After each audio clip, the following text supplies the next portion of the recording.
हम लोगों ने लास्ट क्लास में केमिकल रिएक्शन पढ़ लिया था कि केमिकल रिएक्शन क्या होता है। आज थोड़ा उसी को अब एनसीईआरटी के हिसाब से शुरू करते हैं। एनसीईआरटी में सबसे पहले आप छोटे क्लासों में पढ़ते आए होंगे कि चेंज क्या होता है। हमारे आसपास बहुत से चेंज होते रहते हैं, जैसे formation of curd from milk, formation of curd from milk, दूध से दही का बनना, दूध से दही का बनना। दूसरा, इसमें चेंज आया है, पहले दूध था अब दही ऐड हो गया। बाद में टीयरिंग ऑफ पेपर, पेपर का फाड़ना, ये भी क्या है, एक चेंज है। डाइजेशन ऑफ फूड, भोजन का पचना, ये भी एक प्रकार का चेंज है। राइपनिंग ऑफ फ्रूट, ये भी एक प्रकार का चेंज है, पहले कच्चा फल था अब पक गया। अब इन सब चेंजों में देखने वाली बात है कि कुछ चेंजें परमानेंट होती हैं और कुछ चेंज टेम्पररी होता है। जैसे दूध से दही बनना एक परमानेंट चेंज है, दूध से दही बनना एक परमानेंट चेंज है, लेकिन पेपर का फाड़ना एक टेम्पररी चेंज है, एक टेम्पररी चेंज है। मतलब ये एक बार हो गया तो हो गया और ये दोबारा हम इसे रिवर्स कर सकते हैं। तो हम ये भी बोल सकते हैं कि ये परमानेंट है और इरिवर्सिबल है। क्या है? इरिवर्सिबल है। क्या है? इरिवर्सिबल। और ये टेम्पररी है, या ये भी बोल सकते हैं कि क्या है, रिवर्सिबल है। ठीक। तीसरा, डाइजेशन ऑफ फूड, ये भी एक परमानेंट प्रोसेस है। क्या है? परमानेंट प्रोसेस है, परमानेंट प्रोसेस है। और इसको ये भी बोल सकते हैं कि जब परमानेंट है तो क्या होगा, इरिवर्सिबल होगा। क्या होगा? इरिवर्सिबल। कोई दिक्कत? और देखिए, ripening of fruit, ripening of fruit भी क्या है, एक केमिकल चेंज है। क्यों? क्योंकि एक बार फल पक गया तो फिर कच्चा नहीं हो सकता, तो ये क्या है, परमानेंट प्रोसेस है ना। मतलब एक ये भी क्या है, इरिवर्सिबल प्रोसेस है। अब देखिए, जो इरिवर्सिबल चेंज होता है उसे कराने में जो प्रोसेस यूज होता है, इरिवर्सिबल चेंज कराने में जो प्रोसेस यूज होता है उसे हम लोग क्या कहते हैं, केमिकल चेंज। केमिकल चेंज ये हम लोग कल पढ़ चुके थे। जो इरिवर्सिबल चेंज होता है इसी को क्या बोल दिया जाता है, केमिकल चेंज। और केमिकल चेंज के प्रोसेस को ही क्या बोल दिया जाता है, रिएक्शन। कौन सा? Chemical reaction. तो हम लोग लास्ट क्लास में भी पढ़े थे कि केमिकल रिएक्शन क्या होता है, और आज भी उसी को समझ रहे हैं कि केमिकल रिएक्शन होता है क्या, लेकिन थोड़ा डिटेल में। अब एनसीईआरटी के एक एग्जाम्पल को लेके समझते हैं। एनसीईआरटी का एक एग्जाम्पल है कि एक्टिविटी, एनसीईआरटी में एक एक्टिविटी दिया गया है कि क्या होगा, एक्टिविटी क्या होगा, यदि हम मैग्नीशियम रिबन को, मैग्नीशियम रिबन को बर्न करें, मैग्नीशियम रिबन को बर्न करें तो क्या होगा। तो कहता है कि मैग्नीशियम, इसमें दो तीन बातें सीखने वाली है। पहला बात कि मैग्नीशियम रिबन जो होता है वो बर्न करने से पहले इसे सैंड पेपर से क्लीन करना पड़ता है। मैग्नीशियम रिबन को बर्न करने से पहले क्लीन करना पड़ता है, वो भी सैंड पेपर से। ये एक बात एनसीईआरटी में मेंशन किया गया है कि मैग्नीशियम रिबन को बर्न करने से पहले सैंड पेपर से क्या किया जाता है, क्लीन किया जाता है। और दूसरा बोला है कि हमें मैग्नीशियम रिबन को बर्न कराना है, तो इस रिएक्शन को भी थोड़ा देखना पड़ेगा। तो मैग्नीशियम को बस बर्न कराना है। तो कोई भी चीज़ जलता है तो ऑक्सीजन के प्रेजेंस में ही जलता है, और क्या बनेगा, तो कोई भी चीज़ ऑक्सीजन से रिएक्ट करके मैग्नीशियम ऑक्साइड बनाता है। क्या बनाता है? मैग्नीशियम ऑक्साइड बनाता है। ये दो, एक एग्जाम्पल में हमें दो चीज़ सीखने को मिलेगा। पहला कि मैग्नीशियम रिबन को जलाते समय हमें उसे साफ क्यों करना पड़ता है, और जलता है तो इसमें होता क्या है। तो हम तो पहले से भी यहाँ पे भी जोड़ सकते हैं कि बर्निंग क्या है, एक परमानेंट चेंज है। क्या है? परमानेंट चेंज है। मतलब इसको हम बोल सकते हैं कि क्या है, केमिकल चेंज है। और जहाँ केमिकल चेंज होता है वहाँ केमिकल रिएक्शन होता ही है। तो किसी भी चीज़ का बर्निंग हो, बर्निंग का मतलब कोई भी हो, जैसे मैग्नीशियम का बर्निंग हो या किसी पेपर को बर्न किया जाए, सब का सब क्या होता है, केमिकल चेंज। इसे इरेज किया जाए।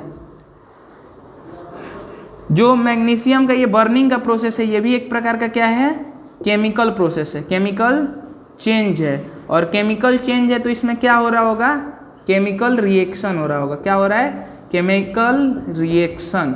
तो ये जो हम पहला पढ़े प्रोसेस, ये क्या मैग्नीशियम का जलना, एनसीईआरटी का जो पहला है एग्जाम्पल एक्टिविटी कि मैग्नीशियम का बर्न होना, क्या एक फिजिकल प्रोसेस है कि केमिकल प्रोसेस है? तो क्या है? Chemical process. और केमिकल प्रोसेस कैसे है? क्योंकि मैग्नीशियम ऑक्सीजन के साथ रिएक्ट करके मैग्नीशियम ऑक्साइड एक नया प्रोडक्ट बना लेता है और जिसे हम दोबारा मैग्नीशियम नहीं बना सकते हैं, मतलब रिवर्स नहीं किया जा सकता है, तो उसे क्या बोलते हैं हम लोग? Magnesium oxide. और ये क्या है? एक केमिकल चेंज है, मतलब केमिकल रिएक्शन है। तो अब इसमें एक दूसरा बात सीखने वाली ये है कि हमें मैग्नीशियम को सैंड पेपर से साफ क्यों करना पड़ता है? Why should we need to clean the magnesium with sand paper?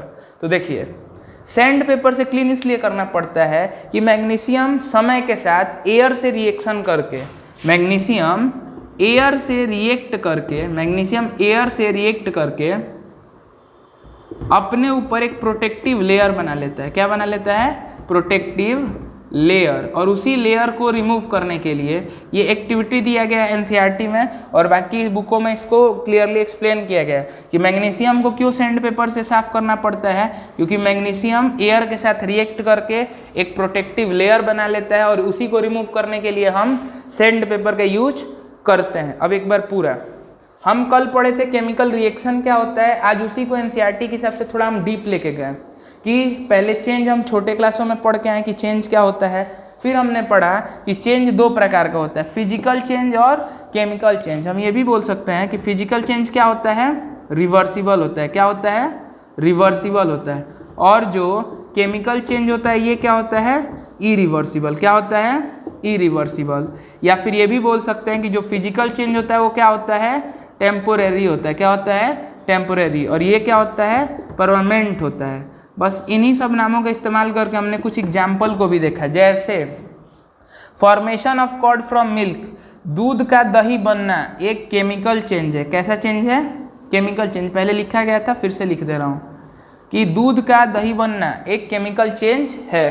Paper का फटना वो एक टेम्पररी चेंज है, क्योंकि हम पेपर को दोबारा ज्वाइंट कर सकते हैं, चिपका सकते हैं। लेकिन डाइजेशन ऑफ फूड, एक बार भोजन पच सकता है, उसे दोबारा भोजन नहीं बनाया जा सकता, मतलब ये इरिवर्सिबल, दोबारा रिवर्स करके पीछे नहीं आया जा सकता। इसे हम लोग क्या बोलते हैं? Chemical change.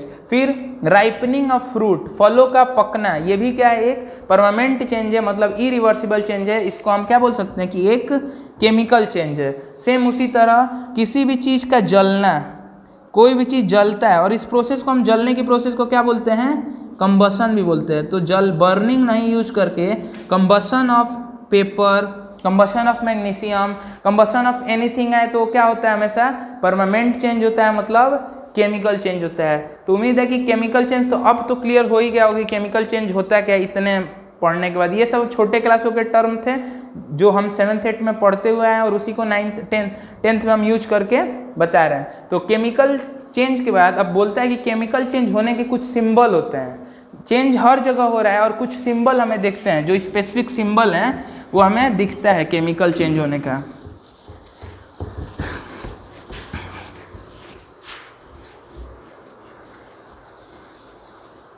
अब केमिकल चेंज होने का 4 सिंबल हमें देखने को मिलता है। Symbols of chemical change. Symbol नहीं बोल के इसको आप सिग्निफिकेंस ऑफ केमिकल चेंज भी बहुत से बुकों में देखेंगे कि आपको पढ़ने को मिलेगा। पहला है change in state of matter. Change in state of matter, एक एक करके सबको समझा जाए। चारों के एक बार नाम ले लेंगे तो हमें समझने में परेशानी होगा। पहला है change in state of matter. Example के लिए कार्बन, अभी आपको याद नहीं करना, बस समझना है। कार्बन ऑक्सीजन के साथ रिएक्ट करके कार्बन डाइऑक्साइड बनाता है। कार्बन डाइऑक्साइड बनाता है। क्या बनाता है? Carbon dioxide. इसका इक्वेशन अभी नहीं लिख रहा हूँ, आपको कम समझ में आएगा। देखिए, कार्बन ऑक्सीजन के साथ रिएक्ट करके कार्बन डाइऑक्साइड बनाता है। कार्बन ऑक्सीजन के साथ रिएक्ट करके कार्बन डाइऑक्साइड बनाता है। अब देखिए, ये है सॉलिड, ये है गैस और दोनों रिएक्ट होके बनते क्या हैं, गैस। तो देखिए सॉलिड से कन्वर्जन हुआ गैस में, तो स्टेट का चेंज आया ना। हम पढ़े हैं कि सॉलिड कितना स्टेट कितने चेंज होते हैं, बहुत से चेंजेज हो सकती हैं। एक स्टेट 3 प्रकार के होते हैं, सॉलिड, लिक्विड, गैस, प्लाज्मा और बीईसी। वो हमें पढ़ना नहीं है। देखिए पहला में बोला कि change in state of matter, change in state of matter, जो मैटर है उसके स्टेट में चेंज आए, जहाँ कहीं भी आपको चेंज होता हुआ दिखे, यदि उसके स्टेट में चेंज आ रहा है तो वो एक क्या होगा, केमिकल रिएक्शन। अच्छा पीछे का एग्जाम्पल देखा जाए, वो formation of curd, formation of curd from milk, मतलब दूध से दही का बनना, दूध से दही का बनना। दूध क्या है, एक लिक्विड है, क्या है, लिक्विड है।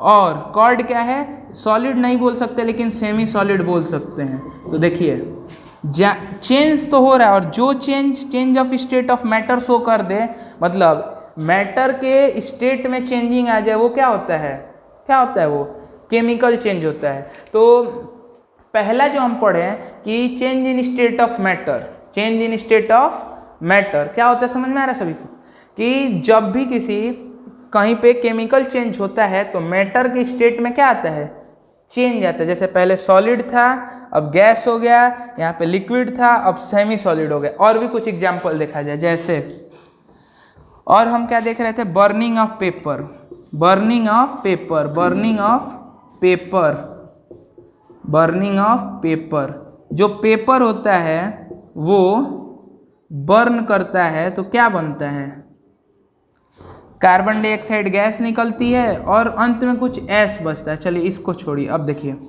पेपर जो किस स्टेट में है, सॉलिड, किस स्टेट में है, सॉलिड। और जो कार्बन डाइऑक्साइड गैस निकला ये क्या है, गैस है। जो कार्बन डाइऑक्साइड निकला वो क्या है, गैस है।